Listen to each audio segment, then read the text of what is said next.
I spent most of my life pretending to be someone I wasn't, pretending I didn't feel what I felt. But everything changed the day he walked into my life. I didn't plan it. I didn't want it. But when your heart finally whispers the truth, can you keep ignoring it?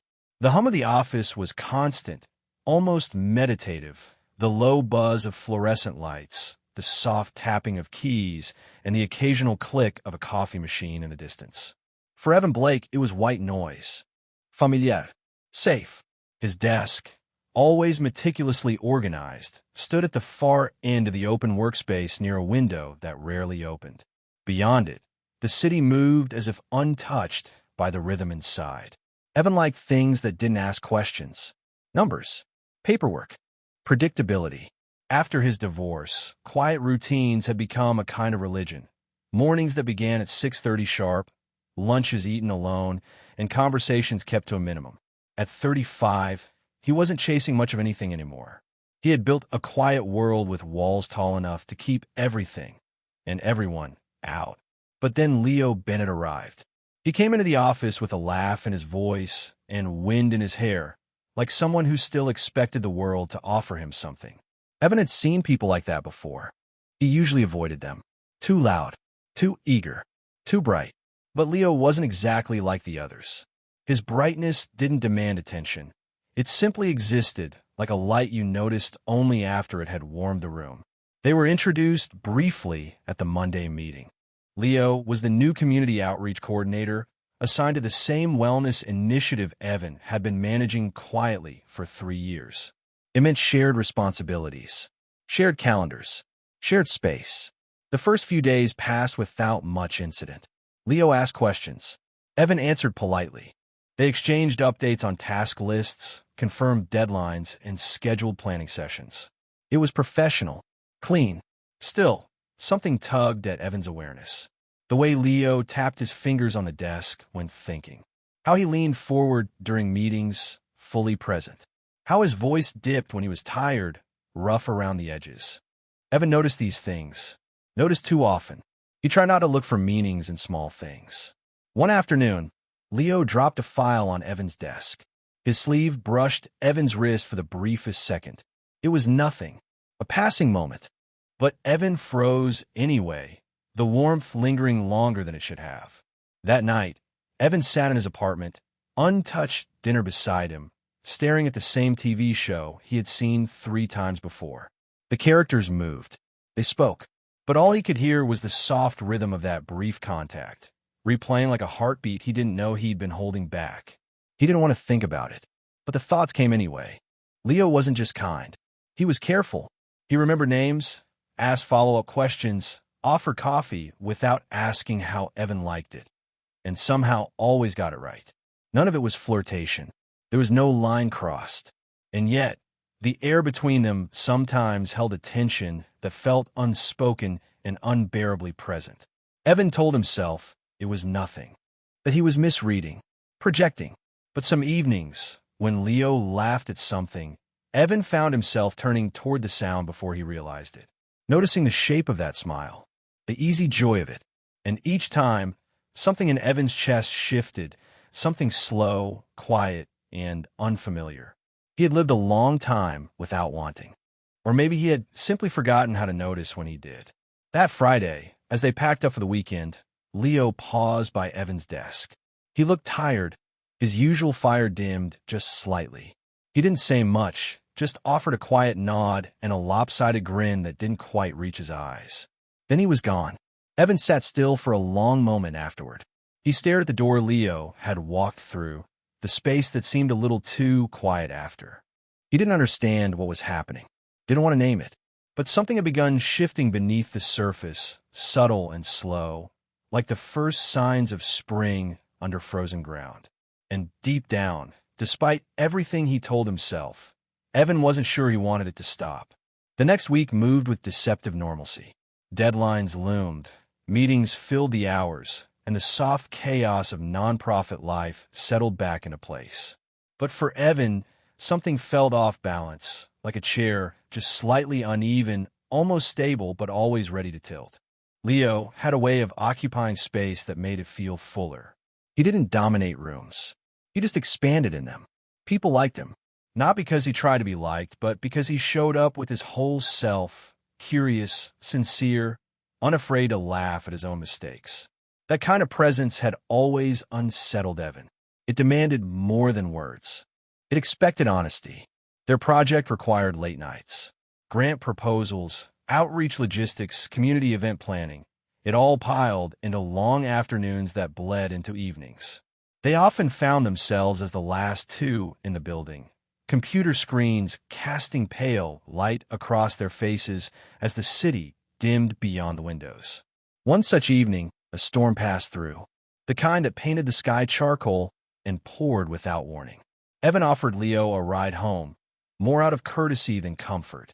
Leo hesitated, then accepted. He didn't speak much during the drive, watching the rain race across the windshield in silent patterns.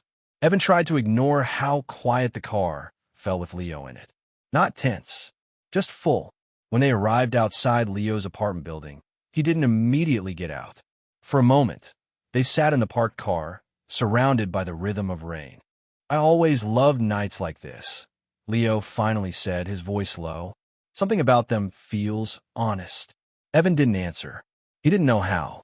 The words stirred something in him, a recognition he wasn't ready to confront. Leo didn't wait for a reply. He gave a small smile, nodded once, and stepped out into the rain. The next day, Leo returned to the office with damp curls and a brighter mood. Whatever had lingered between in the night before was buried beneath new tasks and meetings.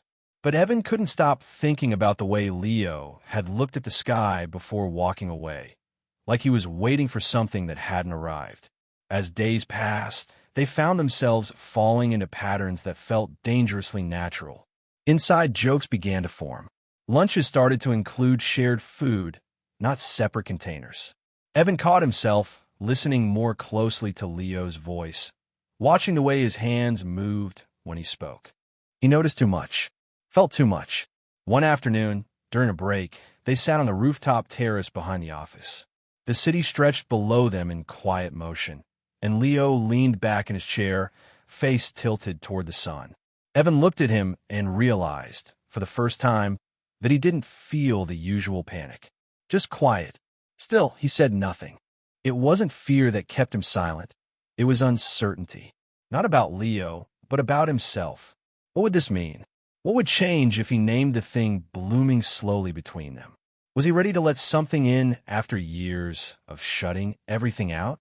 Leo, for his part, never pushed. He didn't ask personal questions. He didn't linger too long. But sometimes, Evan caught him looking, with eyes that held patience and something softer like understanding. That night, Evan couldn't sleep. The apartment felt colder than usual, the silence no longer soothing. He stood by the window for a long time, staring into the dark city, wondering when he had last wanted something so quietly, so deeply, and been too afraid to reach for it. He didn't have the answers. He wasn't sure he even wanted them yet. But the next morning, when Leo walked into the office and gave him that easy, tired smile, Evan felt his chest ache in a way that didn't hurt. It felt like something was beginning, something unspoken, something that didn't need permission. And maybe, just maybe, Evan wasn't ready to run from it anymore. Some people move forward without ever looking back. Evan wasn't one of them. He had learned early how to survive by pretending. Pretending he was fine. Pretending he was normal. Pretending the feelings he tucked away didn't matter. For years, it had worked until it didn't. His marriage had been quiet, predictable, safe, the kind of union people praised because it looked good on paper. A successful therapist with a beautiful wife, a respectable apartment, steady jobs, polite dinners with friends. No one asked questions because they didn't need to. He was the image of stability. But inside, things unraveled long before the vows lost meaning. He remembered how distant he'd felt, even in moments of closeness. How hard it was to meet her eyes when she spoke about children. How his body responded out of routine, not desire. She had sensed it, his absence, the way his touch always felt rehearsed. Eventually, she stopped asking what was wrong, and he stopped trying to answer. When they separated, there were no dramatic fights, no betrayal, just silence. like a book closed without a final chapter. She moved on. He stayed exactly where he was. Until now, Leo had stirred something he didn't know still existed, a part of himself he thought he had buried beneath years of duty and discipline. It wasn't just attraction. It wasn't even romance, not yet. It was recognition. One evening, as they worked late finalizing materials for an upcoming conference, the power flickered and died. The hum of the lights vanished. Silence crept in its place, deep and strange. The emergency lights cast everything in dull red shadows. They waited for the backup generator. It didn't come. "We should probably call it a night," Leo said eventually, his voice cutting gently through the dark. Evan nodded, but he didn't move. Leo didn't either. There was something about the darkness that stripped away the usual noise. Evan felt his breath in his chest, tight and restless. His thoughts pressed against the back of his throat, desperate to be spoken, but unable to form. "I used to think I knew who I was," he said quietly, unsure if the words were meant for Leo or himself.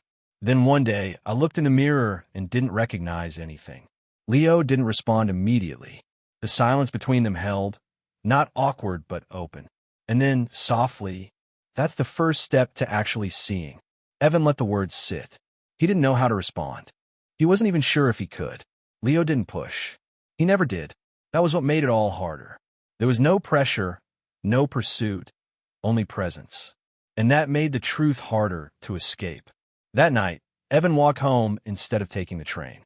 Rain had just passed, and the streets were glossy beneath the streetlights. He passed quiet storefronts, empty benches, couples walking close, heads bowed in conversation. He felt more alone than he had in years. Not because he lacked company, but because for the first time in a long while, he wanted it. He reached his apartment and sat in the dark for a long time. He didn't turn on the lights, didn't reach for his phone. He just sat, letting the weight of memory and longing wash over him. He thought of Leo's voice, calm and certain, of the way his eyes softened when he listened, of how he never rushed silence, of how he made space even when Evan didn't know how to ask for it.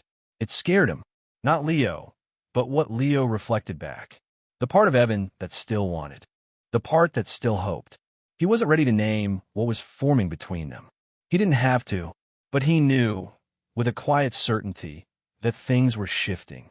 Not because of a grand gesture or a confession, but because of all the small things. The way Leo looked at him and saw past the performance. The way Evan no longer felt safe hiding behind a mask. And maybe for the first time in his life, he was beginning to understand what it meant to be honest. Not just with others, but with himself. The office was quieter than usual. The afternoon sunlight filtered through the blinds in pale lines, casting long shadows across Evan's desk. Most of the team had gone home early after the conference wrap-up, leaving behind half-empty coffee cups and forgotten notes. He welcomed the stillness. Evan stayed, as he often did. It was easier to work when the world around him slowed down. He didn't mind being alone. At least, that's what he told himself. He was reviewing follow-up data when the soft creak of the door broke the silence. Leo stepped in, hair slightly windblown, hoodie damp at the shoulders. "I left my tablet," he said with a small smile. His voice, though casual, carried a weariness Evan hadn't noticed before. Evan nodded toward the far table. "It's there." Leo crossed the room, picked it up, and then didn't move. For a moment, he stood in place, staring down at the object in his hands like it held more than just files. Then, slowly, he turned back to face Evan. "Can I ask you something?" Leo's tone was softer now. Evan looked up. "Sure." Leo hesitated, then walked closer, placing the tablet on the desk between them. His eyes met Evan's, steady but searching. "What are you afraid of?" The question landed like a stone in the center of the room. No kiyasashin, no pressure, just quiet honesty. Evan didn't answer right away. He couldn't. He looked down at his hands, the way his fingers curled slightly inward, as if trying to protect something invisible. His breath felt uneven. "I don't know," he said finally, though they both knew it wasn't true. Leo didn't push. He sat down across from him, elbows on his knees, posture open and calm. "Sometimes," Leo began, We spend so long holding back that we forget what it feels like to move forward. Evan's eyes lifted slowly. There was no judgment in Leo's expression, just patience, understanding. I've spent most of my life trying to be the version of myself people expected, Evan said, barely above a whisper. Even when I thought I had broken free, I hadn't. I just found new ways to hide. Leo nodded, silent encouragement in the smallest tilt of his head. And now, he asked. Evan looked toward the window. The city outside was bathed in that golden hour glow, fleeting, fragile, beautiful. It made everything feel more real. Now Evan paused. Now I don't know what comes next, but I know I don't want to keep pretending. Leo leaned back slightly, his gaze never leaving Evan. You don't have to know yet. Evan turned back to him. You just have to stop hiding. There was again that calm, grounded presence. Not demanding, not hoping, just existing. It was that space Leo always gave him, the quiet that allowed things to surface on their own. The room felt warmer, not in temperature, but in weight, like something long buried was finally being acknowledged. They sat in silence, not because there was nothing to say, but because nothing more needed to be said right now.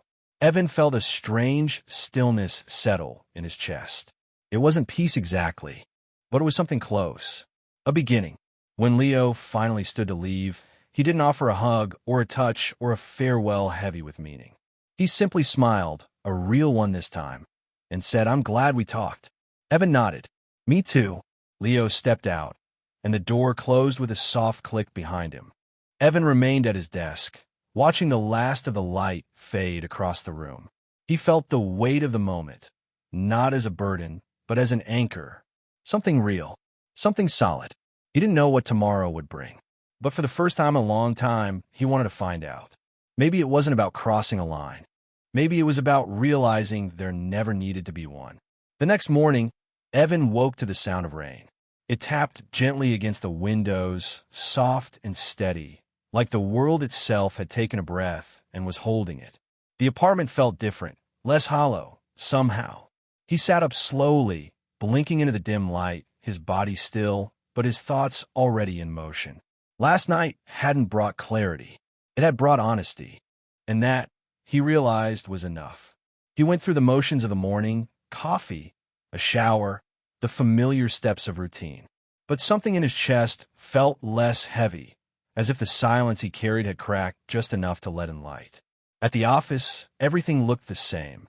The desk, the inbox, the blinking notifications. But Evan felt different walking through the door.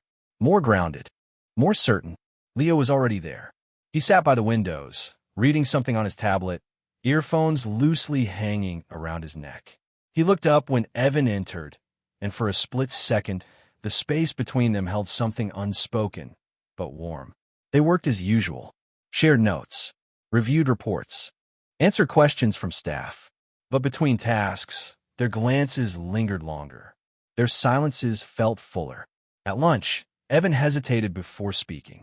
Are you free this evening? Leo looked up, surprised, but not caught off guard. Yeah, he said simply. Why? Evan shrugged, as though it didn't matter. But it did. I thought we could go somewhere quiet. Just talk. Leo nodded, his smile small but real. I'd like that. They didn't make a big deal of it. No plans were set in stone. No time confirmed. But the intention was there. And that was enough. Later that evening, they met at a small spot near the water, a quiet park with a narrow boardwalk that overlooked the bay. The rain had stopped, but the sky still held the weight of earlier clouds. The air smelled of salt and damp leaves. They didn't talk much at first. They just walked side by side, their shoulders nearly touching but not quite. Evan kept his hands in his pockets. Leo walked with his arms crossed loosely, his gaze soft and calm. They sat on a bench beneath an old street lamp. Its light flickered slightly, casting golden pools across the damp wood. The world around them was still. Evan leaned back, exhaled slowly. He had rehearsed words in his head all afternoon. None of them made it out. I don't know what this is, he said finally. Leo turned slightly toward him, his expression open. He didn't answer right away. That's okay, he said at last. You don't have to. Evan looked at him, really looked at him, and felt the knot in his chest loosen. I just know that I want to stop running from it, he added, his voice steadier now. A pause. Leo's smile was subtle, but it reached his eyes. That's a good place to start. The quiet between them felt like a shared secret. The world moved on around them, waves lapping gently, the wind brushing past tree limbs. But in that moment, the only thing that existed was the space between them and how much had changed without a single touch. There was no kiss, no dramatic gesture, just a choice. Evan didn't need answers anymore. He didn't need definitions or labels or plans. He had spent years trying to be someone else. Now, he was just trying to be here, beside Leo, not because it was easy, but because it was real. Later, as they stood to leave, Leo glanced at him. You okay? Evan nodded. Yeah, I am. They walked together through the quiet streets, the city slowly lighting up around them. The rain had left everything soft, reflective, alive. As they reached the corner where they'd part ways, Leo gave him one last look, one filled with calm, with respect, with something deeper than either of them had put into words. Good night, Evan. Good night, Leo. They went their separate ways. But something in Evan knew this was not an ending. This was what came after fear, after silence. Not a confession, not a promise, just a quiet, powerful yes.